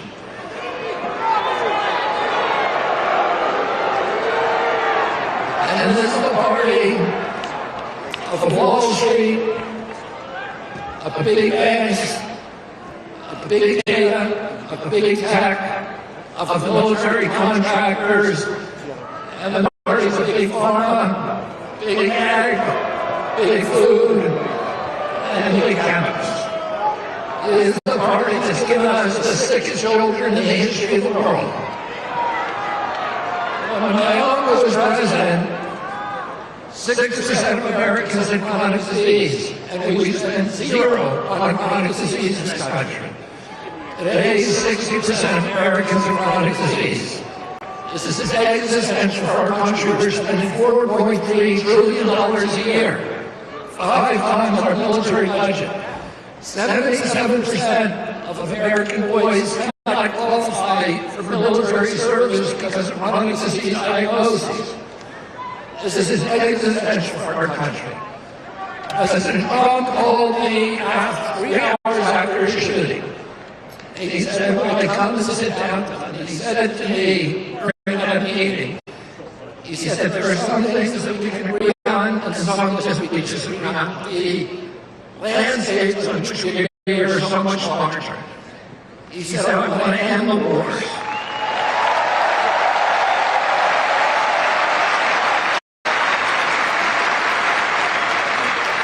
I want to end this surveillance and censorship. I want to protect the Constitution. I want to protect freedom of speech. I want to end the surveillance. I want to end the weaponization of government against American politicians. And I want to end the chronic disease epidemic.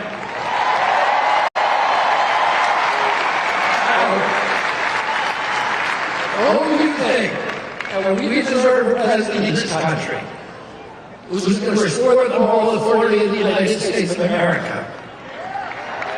Only thing that we deserve a president who's going to end the warfare state and rebuild the middle class. Only want a president who's going to put America first.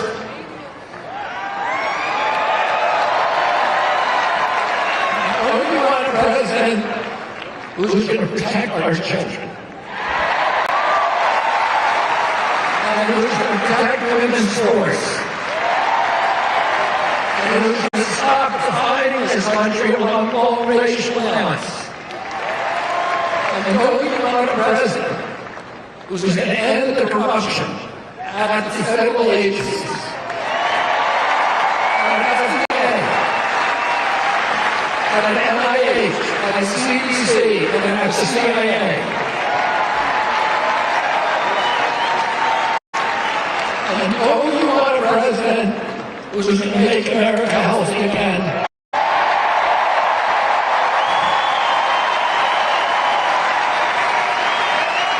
And oh, you want a president who's going to make America great again. And we need to go to the polls on November 5th and vote for Donald Trump. I'm not sure what this is about.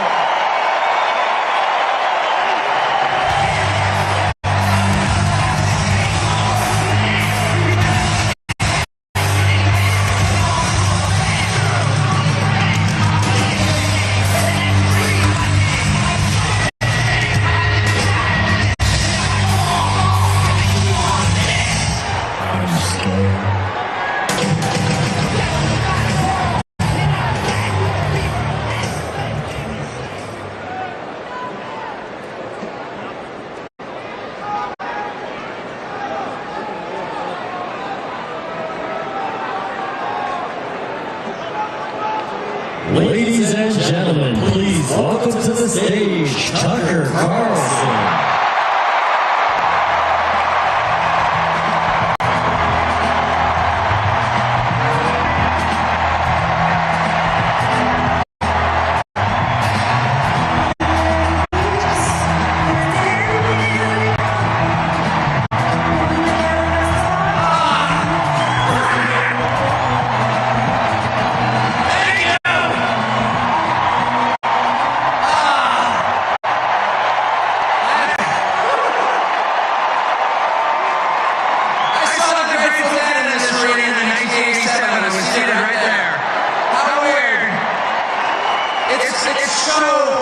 It's such an honor to be here, and it's wild.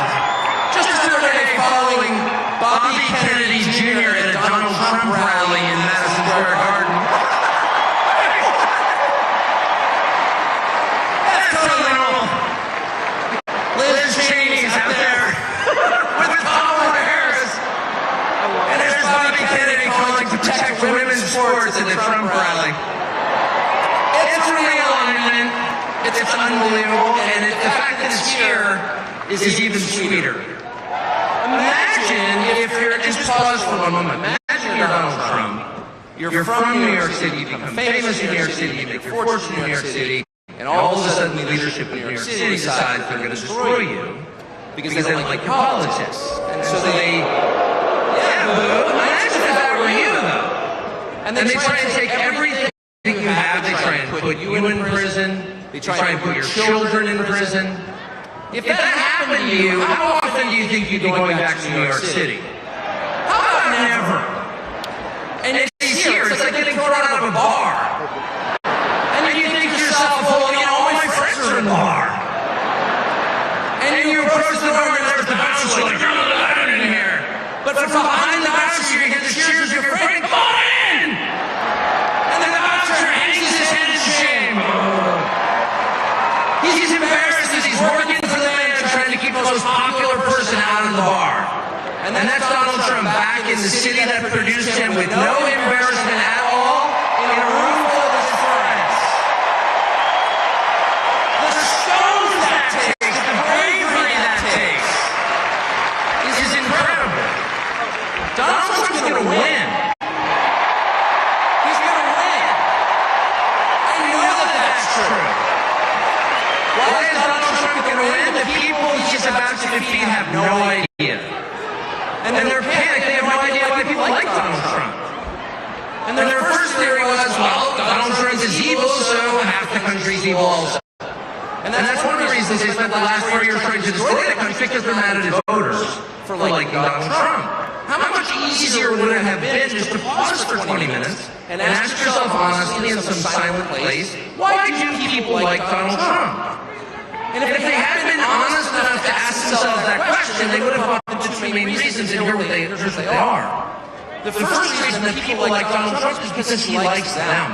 That's right. And it's real. Affection is something you can't fake. And I don't care how many times Kamala Harris would tell me she loves me, I don't believe her. I saw her kiss her husband with a mask on. A mask on. That's her version of love. It's fake. It's not real. They spent 10 years telling you Trump is a hater. Do you feel that on him? No, you don't. Because it's not there. I spent a lot of time with Trump. And there's not one moment I've ever been with him off camera where he's spending his time rousing about people he hates. Ever. He's talking about the people and the country he loves in his private time. Trust me. And people know in a country that has been taken over by a leadership class that actually despises them and their values and their history and their culture and their customs, really hates them to the point that they're trying to replace them, they know someone actually has affection for them, and that's Donald Trump. And then it's requited. It's requited. They know. When he goes to McDonald's and serves fries, like, he's not faking that at all. That's why that works. Democratic Union composed like, how is that working? Because it's real. That's why. And the second reason that people love Trump, and I put myself in this category, is why I'm here today, is because he's liberated us in the deepest and truest sense. And the liberation he has brought to us is the liberation from the obligation to tell lies. Donald Trump has made it possible for the rest of us to tell the truth about the world around us. And that's the single most liberating thing you can do for people. If you want to enslave people, if you want to degrade them, force them to tell lies. And they have. They forced us to lie about everything at gunpoint, effectively. They put people in prison for refusing to lie. And not just the obvious lies that men can become women or Vladimir Putin blew up the Nord Stream pipeline. Well, honestly, he did. January 6th was insurrection. They were unarmed, but it was very insurrection-y. Not even the obvious ones, but the big lie. You know what the big lie is? The big lie is that they're impressive. That's what the big lie is. That the people in charge have somehow earned the right to rule over you, and they haven't. And you know that. These are the single most useless people in the United States. They have no skills whatsoever. They've got 3 courses of money, and they didn't earn it. They set up a system precisely for the purpose of awarding themselves wealth and power when it's undeserved. You look at Liz Cheney and you ask yourself honestly, what skill did she possibly have that allowed her to send hundreds of thousands of people to their deaths? Did she earn that? I don't think she did. No fair system would make Liz Cheney powerful. No fair system would make Larry Fink rich. No fair system would elevate someone like Kamala Harris to a presidential nomination. She's never been accused of doing anything useful. She has precisely no achievement. She's nominated without getting a single vote. She's a metaphor for the system they created to make themselves rich and powerful, and then they have the gall to lecture you that people can actually change a flat tire and repair a power grid, who have useful jobs, who pay your taxes and work 40 hours a week, lecture you that you are somehow immoral. And Donald Trump has empowered the rest of us through mostly just sticking around in the face of their hate and abuse and persecution. He has given the rest of us the right to call BS on the charade. No, you are not better than us. No, you are not smarter than us. No, you do not deserve what you have. You probably stole it. No, you're not going to bully me into silence anymore. And I can promise you at this point, 9 days out, when Robert F. Kennedy Jr. and Elon Musk and Tulsi Gabbard and pretty much every high school senior and college sorority girl in the country has come out and finally said, yeah, I am for Donald Trump, actually. When the entire country is like, there is nothing embarrassing about this. What's embarrassing is to take a perfectly great country and destroy it, as they have. I'm not ashamed, you should be. At that moment, it's going to be pretty tough for them. 10 days from now, to look in the eye to America with a straight face. it'd be pretty hard to look at us and say, you know what? Kamala Harris, she got 85 million votes. She's just so impressive. As the first Samoan Malaysian low IQ former California prosecutor ever to be elected president, it was just a groundswell of popular support. And then anyone who thinks otherwise is just a freak or a criminal. At this stage of the game, after 9 years of listening to the lies and finding every single one of them totally false, no, it's not safe and effective, and no, she's not aggressive. It's very hard for me to believe the rest of us are going to say, you know what, Joe Scarborough, you're right. You're right. She won fair and square because she's just so impressive. I don't think so. And to me, that is liberation. It's the freedom to say what's obviously true as a free man and not a slave. And I just want to say thank you